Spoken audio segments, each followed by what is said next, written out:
what's happening in Gaza is a Holocaust. And what is currently being designed by the Israeli government is the final solution to their Palestinian problem. And as a Holocaust survivor, my reaction is not in my name. Extermination, dehumanization, starvation, blockade, lack of water and medication, the destruction of the health service, the hunting down of doctors, the hunting down of journalists, safe places which turn out to be not safe at all, but traps, concentration camps, all this together makes a clear Holocaust. Clearly, all these elements are not in any way different from similar actions by the Nazis during the Second World War. Gaza is an open-air concentration camp. In a sense, it's an extermination camp because there is no way out other than dying through bombing or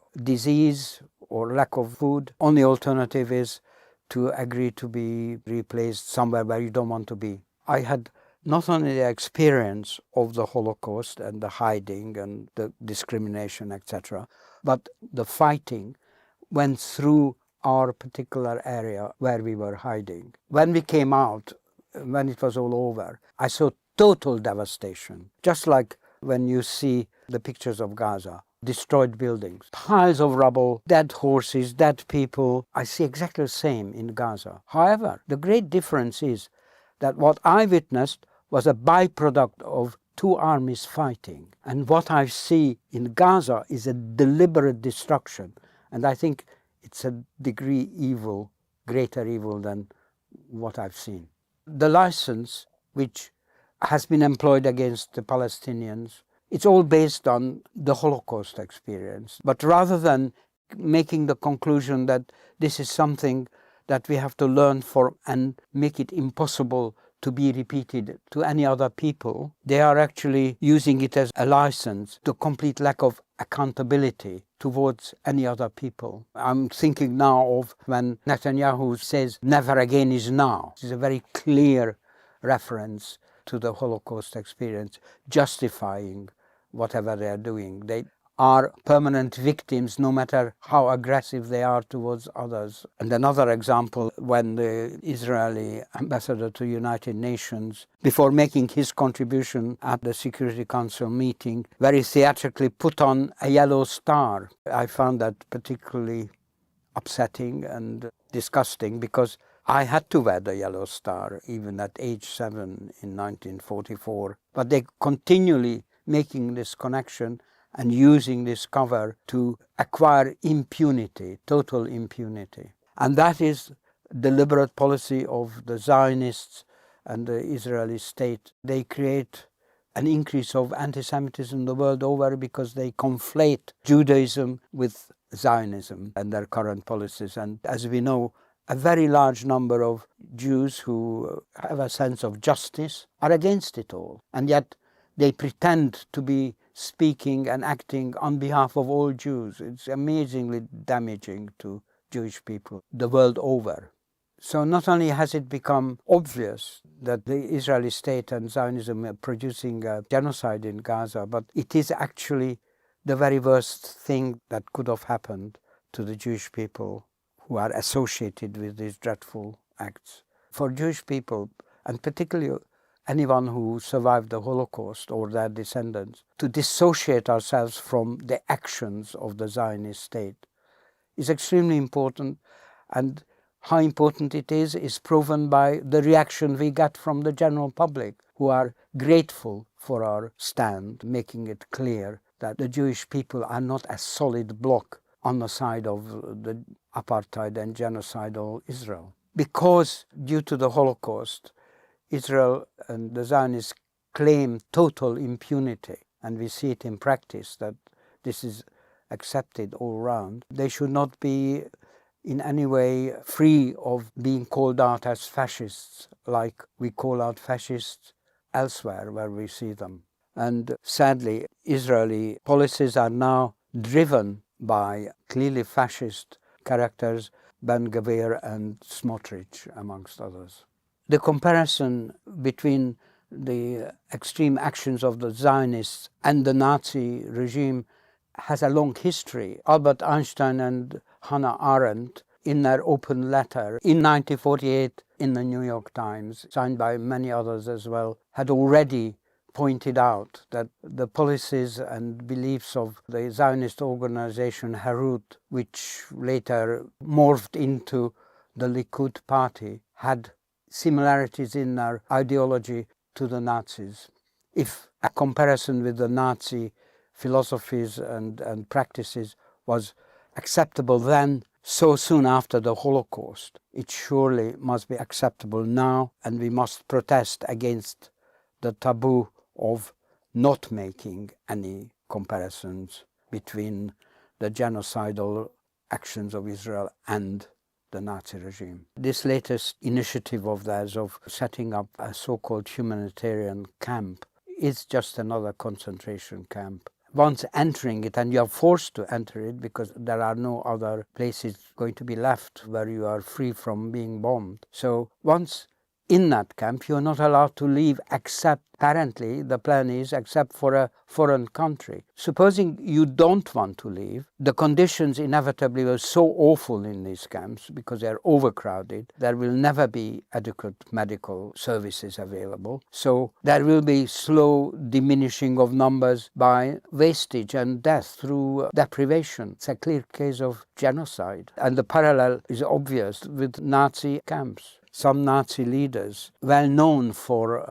being kind to animals, and because the Jews regarded by them as human animals, they're going to be, like they would be to animals, humanitarian in executing the complete extermination. For example, by trying to avoid them knowing about their fates early enough so that they don't suffer anxiety. This was their kind of humanitarian approach to camps. So it's not a new concept, this kind of humanitarian camp idea. Once you are set upon an ethnic cleansing and a destruction of a people, it's inevitable that you have to prepare it with dehumanization of your subjects whom you're going to perpetrate all this on.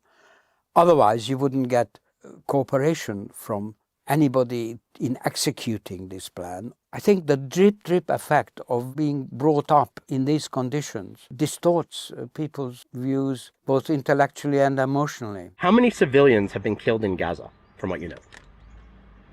Who gives a shit? Okay, but don't you feel like, for example, children? Children grow up to be Arabs. And I found that, sadly, even a part of my family which suffered the Holocaust and ended up in Israel had been completely reformed by this propaganda. This even affected the cousin who was a teenager during her deportation to Auschwitz and was put to work in warehouses where they were sorting the clothes of those who were killed in the gas chambers. And on one day she had to sort her own parents' clothes, which must have been an enormous trauma. Eventually she came back, she survived. And when I met her in Haifa, I found her racist, completely racist, just like all the others.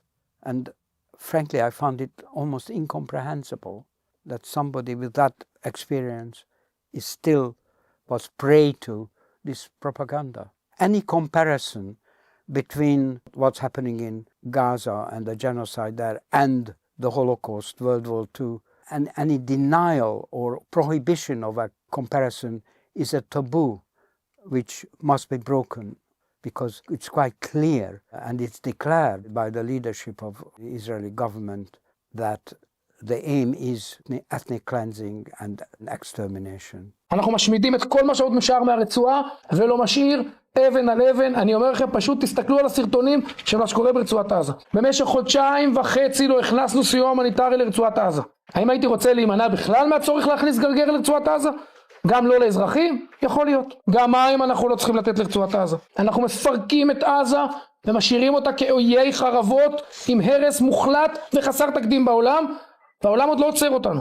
If we witness what is going on daily, the continuous murdering of the Palestinian civilian innocent population, witnessing all that and not protesting or looking the other way is making us accepting a virtual rebirth of a fascist regime, then we have to resist it in order to be on the right side of history. And with regard to Netanyahu, he kind of impersonates all that. He is obviously a war criminal, as it has been established, but we mustn't make the mistake of thinking that it is simply to do with Netanyahu, because the leadership all around him, and unfortunately a majority of the country, are of the same mind. If you gave me a button to just erase Gaza, every single living being in Gaza would no longer be living tomorrow, I would press it in a second. I would press it right now. Give me that button and press it right now. There you go. And I think most Israelis would. A recent Hebrew University poll has shown that 82% of the Jewish Israeli population agrees that there are no innocents in Gaza. And what is needed is a complete dismantling of the Zionist state and the Zionist movement. And we have to resist the tendency towards the travel in the direction of fascism at every stage. Fascism, which happens in stages, incrementally. We can see this tendency, this direction of travel already clearly in, say, Germany and the United States, particularly on university campuses. And more we find this incremental increase of limiting free speech and the freedom of protest here in this country. I was eyewitness to how the leader of Stop the War Coalition was treated. Suddenly, the police converged on him as if by an order and very violently knocked him down and piled on top of him. Because it was a totally unnecessary and shocking piece of violence, I thought it was intended as a message to a movement supporting the Palestinian people that they are after us. Subsequently, people that were standing right next to me, Jeremy Corbyn and John McDonnell, were called in for questioning under caution. Others were also called in for questioning under caution, including myself.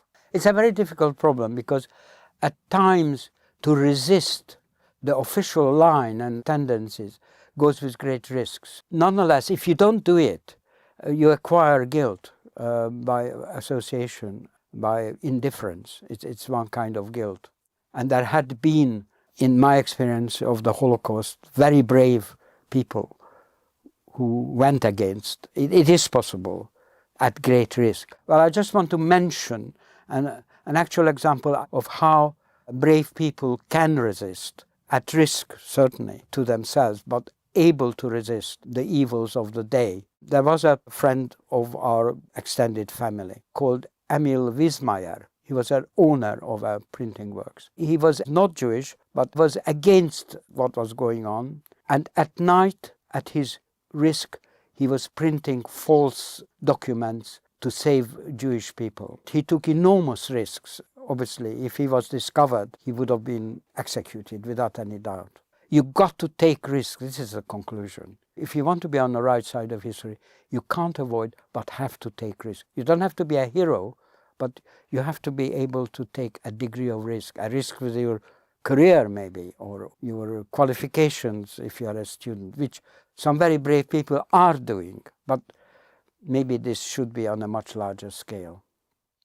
As the mainstream media turns the other way and minimizes or doesn't represent the truth about what's going on in Gaza and the West Bank, I think it's extraordinarily important to have platforms like Double Down News, which does tell the true story, and I think it should be supported. So if you can, support Double Down News on Patreon.